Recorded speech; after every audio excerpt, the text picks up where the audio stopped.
Today's video weighs heavily on my soul, ladies and gentlemen. It's a character discussion that I knew I was going to have to do when I first started this. I just thought I would be more emotionally prepared at this point. I mean, how do you even talk about a character so badass they literally shatter what it means to be OP? She is known as the Undefeated Woman, the Blood Reaper, the Harbinger of Death, the Twin Peaks of Devastation, Apocalypse Incarnate. Today's video will be about Rebecca. I am not worthy to speak such a holy name! But I must! I must, for I fear we will not get through this video if I do not! So you can strike me down where I sit! I don't care! Her name is Rebecca Deathblade Meteor Claw Royal Dragon Vengeance Hellfire! Okay then, well hey everyone and welcome to the Rebecca video. I know this is the one we were all waiting for. Silver's Rayleigh, Goldie, Roger, Rob Lucci, they were all just a prelude to this moment right here. I also wanted to thank everybody that donated and just was even present during my charity stream yesterday for leukemia research. We raised over $5,000, and I said in the stream that if we got to the $5,000 mark, I would dye my hair pink for the Rebecca video. Unfortunately, I didn't know that, dyeing dark brown hair pink doesn't really work too well, but it is pink. You just kind of have to, like, get a good look at it there, but it is in fact pink. Also, when I was at the beauty salon today selecting this, I saw a pink flamingo, and I'm thinking, okay, well, that's a sign right there. Like, I have to buy this. Even if it doesn't show up that well in my hair, I have to buy this, you know? Oh, man, a lot of pink themes going around with Dressrosa. Doflamingo's pink, Rebecca has pink hair, you know, it's the country of passion, which I guess passion could be regarded as pink if you were gonna pick a color for passion. It would either be pink or red, I guess, and red is like pink, or is pink like red, you know, whatever, doesn't matter. Okay, so, you know what, okay, just everything fake aside, you know, the build-up at the beginning, like, here comes the harbinger of your own demise. Okay, just putting all that aside for right now, I think there was some build-up that, like, Rebecca is this really sniveling, weak kind of character, and, I don't know, maybe it's because of scenes like this where she's literally on the ground sniveling, but there's good reason why she's doing that. It's not just like, oh, I'm so weak, I'm so pathetic, I'm just gonna sit on the ground and cry because of how pathetic I am. That's not the reason, okay? Rebecca is actually a pretty decent fighter. Like, she is. Like, that's not even debatable, okay? She is a decent fighter. Can she go up against Big Mom? Well, probably. I think definitely she could go up against Big Mom, but okay, I'm gonna dial that back a little bit. Okay, yeah, no, she can't go up against some of the stronger characters, obviously, but can she go up against, like, people many times her own size that look like they could just grab her and just, like, crush her? Like Rolling Logan, that giant dude? Yeah, she could go up against those people. Her epithet, one of those that I said in the beginning of the video was actually a thing. Not the Twin Peaks of Devastation, that's something else. By the way, I'm gonna try my hardest to not use the B word in this video. I'm gonna not do it. We're not here to talk about the magnificent... We're not doing it. We're here to talk about the character and her backstory and all of the sadness that lies therein, because she's a main character in the Dressrosa arc of One Piece. And whenever Oda introduces a main character in an arc, you know for a fact they're going to have a depressing backstory. We're here to talk about that. There's plenty of stuff to do there. Not talking about other stuff. Okay, so, but yeah, Rebecca's epithet while she was the gladiator in Cordia Coliseum was the Undefeated Woman.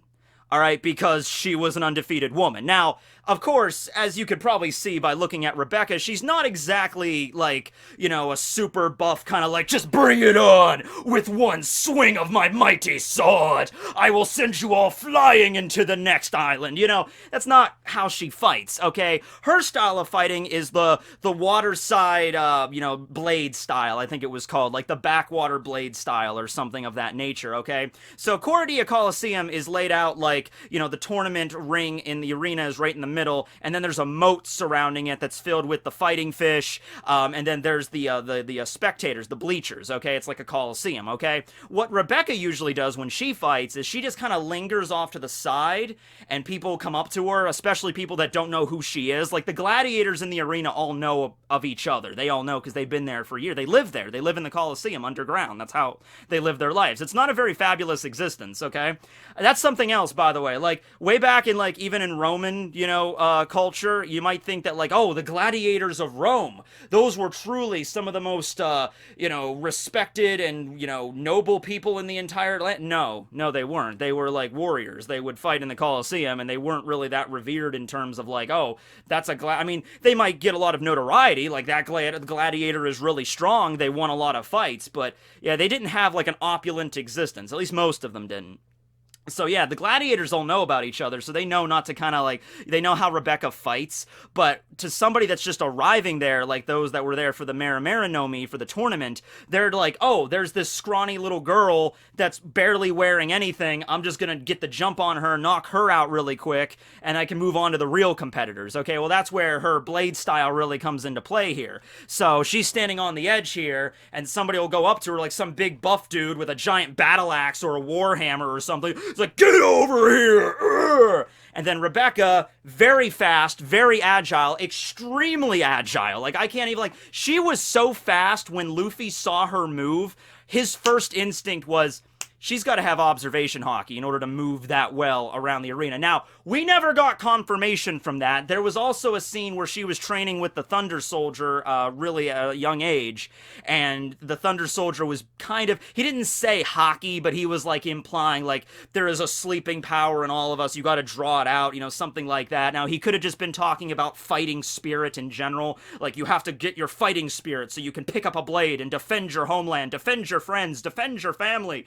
Or he could have been referring to the idea of haki itself, like there's that, you know, the inner voice that you listen to, and if you train and harness it, you can use it in that way. Certainly, if there was any type of haki that Rebecca would learn, it would be observation haki, because she's not the kind of fighter that just dives right into it, so it wouldn't be armament. Actually, it would, I guess, okay, everybody that has pink hair in One Piece, I guess, is an observation expert, because Kobe is the same way. But yeah, her fighting style, so she's standing on the edge there, someone would come running up to her, and then she zips out of the way at the last second, and then they trip, and they tumble over, and they fall in the moat, and they're disqualified. There was this other time, this guy with a giant axe came at her, like, I'm gonna hit you with this axe, Rebecca, and Rebecca took her sword, and then, you know, he has the axe, like, behind him, and so Rebecca, like, grabbed the blade of the axe with her sword, knocked it out of his hand, kind of like, shing, and then when he went to go pick up his axe, then she just, like, swift kicked him right over. So that's her fighting style, okay? So as you can probably imagine, considering the rough and tumble ways of Cordia Coliseum, like, the people there are there to see a brawl. They want to see some blood. They want to see some, you know, sword swinging and people getting critically injured. That's their spectacle for the day. So they see Rebecca, who's basically on the surface just doing like cheap tricks in order to get by. She's not very popular, okay? So her epithet is the undefeated woman, but when it comes to the general public's outlook, not just because of her lineage, we're gonna get to that, but just because of the way she fights, she's not very popular with the masses, okay? But hey, you think about it in her situation. She's a 16-year-old girl that's thrust into this Colosseum lifestyle, battling some of the strongest warriors that ever stepped on Dressrosa. You bet your sweet Bippy you're gonna do every single thing you can to make sure that you can survive this as long as you can. Because you get injured really severely, you're done. you can't fight anymore. You don't want to know what's going to happen to you after that point, right? And this has been her fighting style ever since she was a little kid, when she was being trained by the Thunder Soldier, who's really her father, Kyros, but we didn't know about that at the time, or at least she didn't know about that at the time because of the memory wipe thing. She never liked to pick up a sword to fight people and to hurt people. That's not what she wanted. In fact, the sword that she uses in Cordia Coliseum is blunt. There's a dull blade. You can't get, well, I mean, it's a dull blade. If you get hit with it hard enough, you'll get hurt. But, it's not meant for slicing. It's meant for disarming your opponent or doing kind of a nice trickery, kind of like ballet sort of thing. Like, come at me, shing, shing, trip you, and then fall over the side. Also, if you just look at her, I mean, really look at her, can you even call that armor? I don't think you can. That is a bikini. That is what she is wearing. Now, that is a swimsuit before it is armor, alright? I don't care how much it weighs or what the material's made out of, okay? But no, seriously, look at her. There's no scars. She dresses like this in every fight. And, there's some really dangerous people walking around. I mean, pretty much everything is free game in Cordia Coliseum. You can use Haki, you can use devil fruits, you can use spiked bats, swords, axes. There was a dude that literally spit fire, and that was allowed. So they don't really care about weapons as long as they're under a certain weight limit, and she dresses like this in every battle, and not a scar on her body. So you'd figure, like, hell, even if you don't like her very much because of her family lineage and everything, and she might fight dirty, it might seem like that on the surface, you gotta kind of commend it to her, like, girl's got some skills right out of the gate, because she's been in so many fights and not a scratch on her. I mean, look at those fabulous hair! Look at that fabulous hair she's got. Oh my god, it's incredible. It's pink. She usually keeps it in a braid when she's fighting, which you'd think would be a detriment because someone could just grab her braid and just like whip her around out of the arena that way. But hey, that's another testament to her skill, that she's able to zip around and nobody can even grab such an obvious, thing on the back of her, So she's very adept with it. She knows the battlefield well, you know what I mean? I can get through this. So now let's discuss her backstory a little bit here. Okay, so a lot of people draw parallels to Vivi, because Rebecca and Vivi's story arcs are a little similar.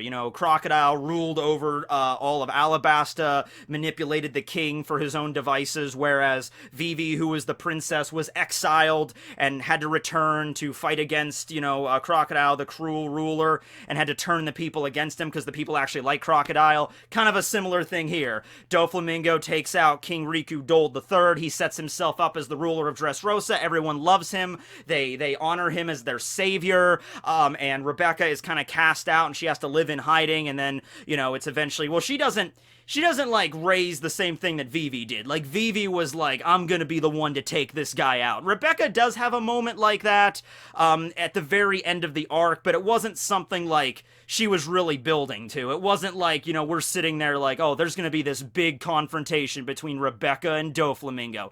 Yes, it does happen, but Vivi's and Crocodile's was way more intense than Rebecca and Doflamingo's was. That was actually more of a scene that's more catered to Viola and Doflamingo, if anything. But Rebecca was present there. Okay, so here's the deal with Rebecca. 10 years ago, she was living a pretty happy life. Her dad is Kyros, the champion of the Colosseum, and her mother was Scarlet, who is the eldest daughter of King Riku Dole III, who is the princess of Dressrosa. Okay, so she's royalty. Everything seems pretty happy, but even though she is royalty, they kind of live in a nice humble cottage outside of town.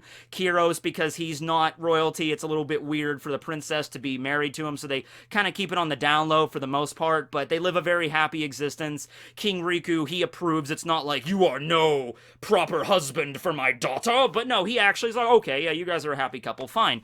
And then everything changes when the Flamingo attacked. So Doflamingo decided, hey, I'm tired of living in a crappy garbage dump in the North Blue. So here's what Doflamingo decides to do. He's like, all right, I'm gonna basically blackmail the Tenryubito with some hot news that they definitely don't want to get out, and I'm gonna use that to attain the status of warlord. Then, once I do that, I'm gonna go back to my ancestral homeland, which was Dressrosa, because, the Don Quixote family ruled over Dressrosa, and then when the Void Century occurred and the world government was created, the Don Quixote family left to go live at Marijois, and then the Dold family took over. So Doflamingo, for whatever reason, he's like, I'm gonna go back to Dressrosa because I kind of have a stake in ruling that place. Now, he can't just show up and be like, hey guys, my family used to rule over this island 900 years ago before we skipped out and went to Marijois. So King Riku Dold III, thank you for your service, but I'm gonna be taking over now. Can't really do that because Doflamingo was a smart enough guy to know that the public would not trust him. And to do what he needed to do, what he wanted to set up in Dressrosa, what he wanted it to become, with the ties to the underground and everything, and eventually have this huge port that like traffics weapons and drugs and eventually the smiles out of the country, he had to make sure that the populace believed in him as a leader. Okay, so what he did was, he, first off, he offered to buy the Kingdom of Dressrosa from King Riku, and then he just manipulated King Riku into attacking his own people, and then at the last second, when hope seems lost, when the king has just went mad, that's when Doflamingo shows up with his entourage and wipes out the king and takes out, the current guard and everything, and he's like, I am your savior! By the way, I'm the Don Quixote family, so I guess I'll be the new king, don't worry about it. If I was a citizen of Dressrosa, I would feel a little bit skeptical right around that time. Like, so let me get this straight. Last night, for no reason, our lovable King Riku Dold III, who has never been a cruel man his entire reign, all of a sudden went completely batshit nuts and started cutting down everyone left and right. And then all of a sudden, the Don Quixote family returns. They've been gone for hundreds of years, but just happened to come back on this one particular night and take out King Riku and save the entire land. And then immediately afterwards, Doflamingo's like, by the way, it looks like you need a new king. I guess I could be your king. And everyone on the island's just like, all right, yeah, I guess you could be the new king. So yeah, you had the memory wipe powers, but does the Hobby no Mi also make you really just gullible whenever being told something? Just like, yeah, there was a king, he was a good dude, but all of a sudden he turned evil, and then this other guy showed up, and then he's the new king, and everything's good now. I'm like, alright, I guess everything's good now. Well, anyway, whatever. So in this mess, Scarlet, who is Rebecca's mom, and Rebecca managed to get away. Kiros gets turned into a toy at this point, which means that they completely lose memory of Kiros, Scarlet's husband and Rebecca's father. They don't even know he exists anymore.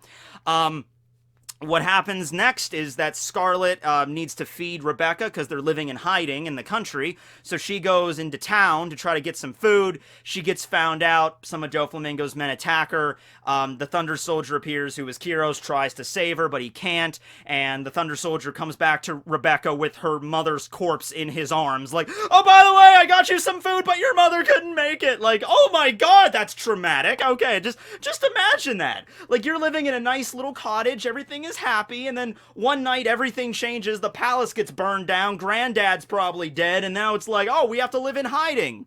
And it's like, okay, well, at least I still have you, Mom, and then she's like, okay, dear, I'm gonna go get us some food. Then a few hours later, this freaking toy soldier nutcracker just comes out of the grass with your mom's body, like, she was 6 at this time! 6! So, as you can well imagine, this doesn't, the Thunder Soldier can't live with Rebecca because he's being wanted by other people. The entire country's kind of looking for him and stuff. He's the only toy that was not bound by a contract by Sugar, so he kind of has free reign to do whatever he wants. So he's kind of a wanted criminal in this land, right? But he keeps watch over Rebecca. Rebecca basically has to live on her own at a very young age. They find a hiding spot for her to chill out in, and then the Thunder Soldier kind of like adds like a flower petal on her windowsill every morning to let her know that he's still watching her and she's safe. But they can't live together, okay? Eventually, the Thunder Soldier starts teaching her about battle, and, it's not very fun training, okay, because it's out in the rain, and she's raised as noble, so she's not really meant for fighting, and so, on a particularly hard day, it's, like, raining out, and she's in the mud, and she's like, I don't want to do this anymore, I don't want to learn how to fight. And the Thunder Soldier's like, you need to, in order to protect yourself. And Rebecca's like, well, I can always have you. You'll always be there to protect me. And the Thunder Soldier brings up, he's like, look, I'll be able to defend you right now, sure, but this body I'm in right now is not meant to fight. I'm a toy. All right, and it's in the rain, so he even shows her that, like, you know, his joints are metal, so in the rain, they're gonna rust eventually. It's like eventually he's just gonna break down, he's afraid of, and he's not gonna be able to do anything anymore. He's just gonna be a pile of rusted scrap metal to just be disposed of. So that's why it's so important that Rebecca learns how to fight. Eventually, and this is something that we're not even sure 100%, it's kept deliberately vague on how this went down, but at some point, Rebecca was discovered, she was found out, and I guess because of Doflamingo's just, like, sick, like, manipulative nature, instead of just, like, getting rid of her immediately, you know, like, oh, here is your former... Well, she wasn't technically a princess. She was the daughter of the princess. But here's the former granddaughter of King Riku. What should we do with her? Instead of doing that like a public debasing thing, which Doflamingo might have done as well. He might have thought about it. I don't know. Instead of that, they just toss her into the Colosseum. Honestly, they probably figured she wasn't gonna last very long. They probably figured, like, just toss her into the Colosseum. She'll be taken care of after the first match or two. You know, we don't have to worry about her anymore after that. But Rebecca, because of her training, manages to actually do fairly well, and she becomes a staple of the Colosseum. You know, Doflamingo probably does not view her as a threat at all. She's like, okay, she does have the lineage to the throne. She does have a claim to it. I guess if everything goes horribly wrong, she could become the next queen in theory, but that's not gonna happen. Yeah, okay, she knows how to use a dull sword. She can sort of fight in a Colosseum. What do I care? I'm Don Quixote Doflamingo. Literally, I could take her out with one finger. I could just Parasito control her and just take her out that way. You know, I'm not worried about her. Just let her fight to her heart's content. Let her be the undefeated woman of my Colosseum. Diamante is keeping an eye on her. Diamante, by the way, being the one that actually took out her mother, Scarlet, actually killed her. So Diamante and Rebecca sort of have like a, like that's like their rivalry there, and eventually they square off at the sunflower field. So yeah, that's basically how she was brought up. So, not the same thing as Vivi. There's definitely comparisons there. There's actually a lot of comparisons to Shira Hoshi, too. Not just the pink hair thing, but also the very...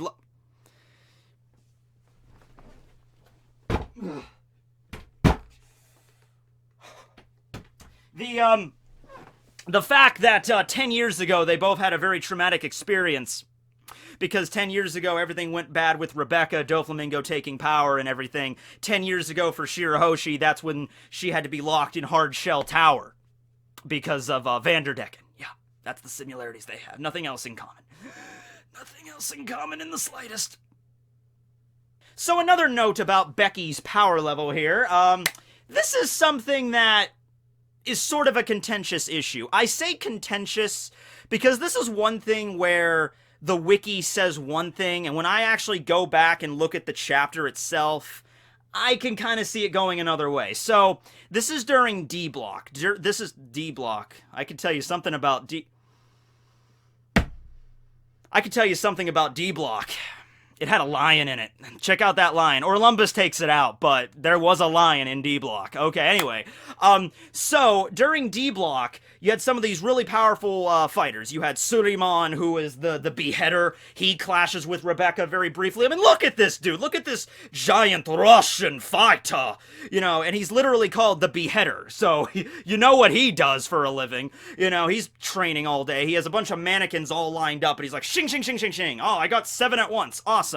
He clashes with Rebecca. Rebecca manages to go up against this giant dude fairly well. There's a dude spraying fire. There's like a shaman dude. There's Orlumbus, who is this giant tank of a man that uses a whip to fight and literally just like clawed a lion to death, you know? But then amongst all of those strong, burly men that are great fighters, you then have this man among men. This person who's absolutely fabulous, Cavendish, also known as Cabbage, and also known as Hakuba, because he also has a split personality that turns him into this windblade scythe serial killer that just cuts people down willy-nilly. And he's faster than Rebecca, without question. However, there's a scene whenever Hakuba awakens during the fight. Do you remember what happened? Everybody's fighting in Block D, and then Cavendish just kind of passes out all of a sudden, and everybody kind of stops what they're doing and looks over at Cavendish, because Cavendish is a well-known pirate. He has a pretty high bounty of over 300 million at this point, and he seemingly is passed out, and he's right before he hits the ground, like, 3 guys were like, we need to take him out right now, and they go to jump on top of him, and then that's when Hakuba awakens, and Hakuba, blindingly fast, you know, Gaz can't even, like, spectate, can't even, like, commentate on it. It happens in a blink of an eye. Hakuba awakens, grabs his sword, Durandal, and then just cuts down, like, 20 people at once, and the entire block is just wiped out, and then Hakuba resumes going to sleep. Alright, and so it's like, what it seems like from the spectators, it's just like, and the Battle of Block D is getting on here! Suleiman the Beheader! Oh, Orlumbus just took out a lion! Oh, that guy lit something on fire! And then shing! Oh, whoa! Everybody's down! What the... Did you guys get that? Did anybody see that? Everyone's just down all of a sudden. And then one person managed to emerge from the devastation, and it was Rebecca. Rebecca gets up, and then she's missing her helmet, and she's bleeding. What happened was this scene right there, when Hakuba went to hit her.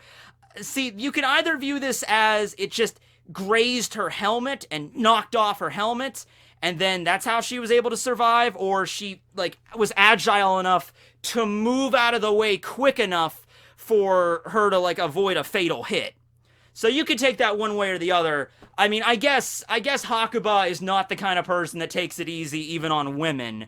So I guess she would have to be agile enough, because Hakuba was able to take out all of these dudes with perfect accuracy, landed a hit on each of them that made them lose consciousness immediately. I'm sure a few of them actually died, because there's a few of those guys we don't get to see anymore, like, yeah.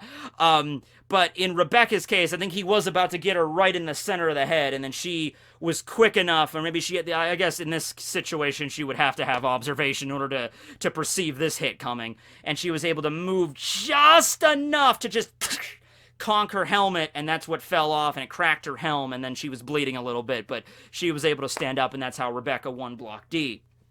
So yeah, it's something there for food for thought, okay. But, of course, after the whole incidents on, Dressrosa occurring with the Straw Hats and the Tontada and the Doflamingo family getting involved, there was the final block of the Marimarinomi tournament, the final round between Burgess and Lucy and Rebecca and Bartolomeo. Yeah, Bartolomeo was there. That's actually a really cool scene where I think it's when Burgess is about to do the Hado elbow thing and Bartolomeo raises up his barrier to protect himself, and he looks behind him, and Rebecca's she's there, but she looks so, like, nonchalant, like it's not a big deal. She's just, like, there holding her sword, like, ready to fight, and Bartolomeo just turns around and sees her. Oh, I see it's rather convenient you're standing behind me, the safest spot. Well, whatever. And then later on, there's the scene where Sabo grabs her and gets her out of harm's way, and then, I think right before he's about to do the Dragon Claw breathe thing and destroy the entire arena, and Bartolomeo's like, hey, what about me? And Sabo's like, you're a man, you gotta protect yourself there. And then he does the technique, it's like he just throws Bartolomeo to the wolves, but okay. Funny scene there. So this all comes to a head, though, at the very tail end of the fight between Luffy and Doflamingo, when they get knocked into the town of Dressrosa. The bird cage is closing in. Luffy hasn't regenerated his haki quite yet to go back into the Gear 4th, and then Doflamingo is just on a bloody rampage. This guy is PO'd. He's like, I've just had enough of this crap. You little kids have pissed me off enough today. That's something Doflamingo always did, whereas Doflamingo's outlook on this whole thing was like, okay, listen, I'm in my 40s. I'm an adult. I have seen shit that would make all of you little kids' bloods just like, you would just pass out from the sheer terrors of the stuff I've seen. Luffy is 19, Law is in his 20s. You are just little kids to me. You are just bickering, at daycare. I've had enough of this. I'm ending it right here. Alright, that's how he views it. So he's just really mad. And then Viola appears to confront him. And like I said, that scene was more between Viola and Doflamingo, especially especially from what we find out later in the SBS that Dofi and Viola had a little bit of a get-to-know-you time. You know, like, oh, Dressrosa truly is a passionate country, is it not? Oda can't, it's Shonen Jump, he can't just come out and say, yeah, those two boned. There's a sexual history between them. That's all that's not even that bad, just to come out and say, yeah, there's a sexual relationship between them. That's it. That's all he had to say. I don't know why Shonen Jump is so uppity about that kind of stuff, but okay, fine, whatever. I mean, come on now, wait a second, hold on. There's a little bit of, it's okay, so when they see the character design for Rebecca, they're like, yeah, that's fine, you could throw that up there. Oh, I also wanted to throw in a little throwaway line, like, I'm not gonna show it, I just want to throw in a line that says, yeah, Doflamingo and Viola had sex. Like, whoa, no, this is okay. Talking about sex, nope. Okay, fine, whatever. Anyway, Rebecca then shows up, and Doflamingo's like, oh, wow. This is perfect. This is beautiful. I'm gonna have your little, no, it'd be her niece. I was gonna say her little sister. No, it would have been Viola's, niece. I'm gonna have her take you out. So he manipulates Rebecca with his Parasito thread, and Rebecca raises like, I can't control it, no! And then right when the sword's about to come down, that's when Luffy regains his Haki, armament ups its head, and just, breaks the sword right there, and then Luffy's like, just leave the rest to me. I got this. Gear 4. And then the fight, concludes there with the King Kong gun and whatnot. So after all of this, Rebecca actually returns to being a princess very briefly, but she gives all of that up so she could just live with her father, because once again, it's the same issue. It's like, he's not nobility, so you can't be a princess and also live with him. You have to kind of give one up. But to her, it's not a big deal. It's like, okay, do I want this position that I never really... like I spent the last 10 years fighting for my life, it's not really that big of a deal at this point, or do I want to spend time with my dad, who I forgot that existed for all those 10 years? I think I'm going to spend more quality time with my dad here. So, she's now living happily with Kyros, and, wrap the storybook up, everything is good. She goes to Reverie, where so far nothing horrible has happened to her directly at Reverie, so we're good. But yeah, you know what? Rebecca, she's really not that bad of a character when you actually sit down and go, because, there was a lot of stuff that happened in Dressrosa. I think what happened was, because Dressrosa was the longest arc in One Piece, and because, it's 100 freaking chapters almost. Actually, it's like 100 chapters exactly if you include all the post stuff. But... you have Gear 4th, and Doflamingo, and his family, and all of that crap. And yeah, Rebecca had the scene where she squared off against Diamante, but Rebecca can't fight against Diamante. It can't happen. So Kyros had to be the one to show up and take him out, actually. And also Scarlet at the very end when he conked his head off of her grave marker. That was a beautiful scene. But yeah, she doesn't have the power to do that. But in the Colosseum, she was a pretty adept fighter. And if you actually look into her backstory, I think it's pretty good. There's some other stuff in Dressrosa, going back and reading through it, that I didn't even know was a thing. Like, for example, did you know there's a type of martial art called Tontada Combat? I completely forgot it. It's the Tontadas used it to take down, full-sized humans, and they're super tiny. They here's tail hammer, and they just pound people into the ground face first with their tails. And Usopp is like, whoa, are all of you that strong? And they're like, yep, pretty much. I completely forgot that was a thing. I knew the Tontadas were strong enough to fight against a normal human, but I didn't know Tontada Combat was a thing. So yeah, go back and read the earlier parts of Dressrosa before shit really hits the fan with the birdcage and everything. You find out some stuff, because it was a long arc, you're not going to remember everything. But, yeah, she's not the strongest, and we're probably not going to see any serious fights with her. But then again, that's not her character. At the end of the day, she's like, I don't like to fight. I don't want to. And it's not like, because there was a moment there where Diamante, he's lying on the ground unconscious after he gets his head conked in by Scarlet's grave. There's a scene where if Rebecca wanted to, she could be like, let me finish him off. But that's not what she's about. That's not what she does, okay? So, whatever. But, yeah, I think Rebecca's pretty cool, Is she the biggest badass in all of One Piece? Nope, but she ranks in the solid top 10, top 20... Top 50, yeah, okay, I'm comfortable with that. Top 50 badass characters in One Piece. Also, she has a magnificent rap.